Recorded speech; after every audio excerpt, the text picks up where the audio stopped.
pharmaceutical industry, there's even like a for-profit prison industry.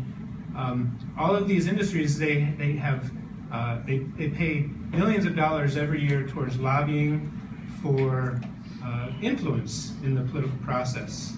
And if you look at the number of registered lobbyists, it's more than 10,000, and then all of the shadow lobbyists that aren't registered.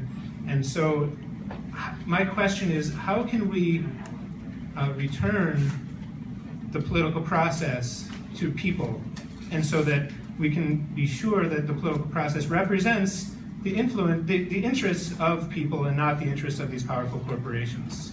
Yeah, I would say this: the best way we can do it is to reduce the size and scale of the federal government. We reduce the size and scale of the federal government. There'll be a lot less people up there lobbying for it. But the reason that you see more and more lobbyists is because the federal government's doing more and more things and spending a lot more money doing it. And so the more money it spends and the more things that it does, the more people are going to come and say, give me a piece of that, or don't do this to me.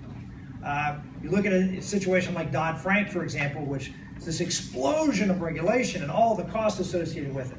If I'm a small community bank that I'm being put out of business, don't I have the right to go to Washington, D.C. and say, stop this, change this? I think it really is a function of the explosion of the federal government. And I know that there are all sorts of lobbying disclosures and all these types of things, and they're all in place. Do they do any good? I guess they provide some level of transparency, but the bottom line is, as long as the federal government is going to do all the things that it does, you're going to have people, and it's going to affect your life and your ability to make money and your ability to have the freedoms you want, or your ability to take care of a care. Then you're going to have people from the Alzheimer's Association who are going to be hired to come and lobby for that. And if you're going to say to them, well, I'm sorry, we're not going to let you do that, how fair is that? I mean, that's a constitutional right to petition your government. It's right there in the Constitution.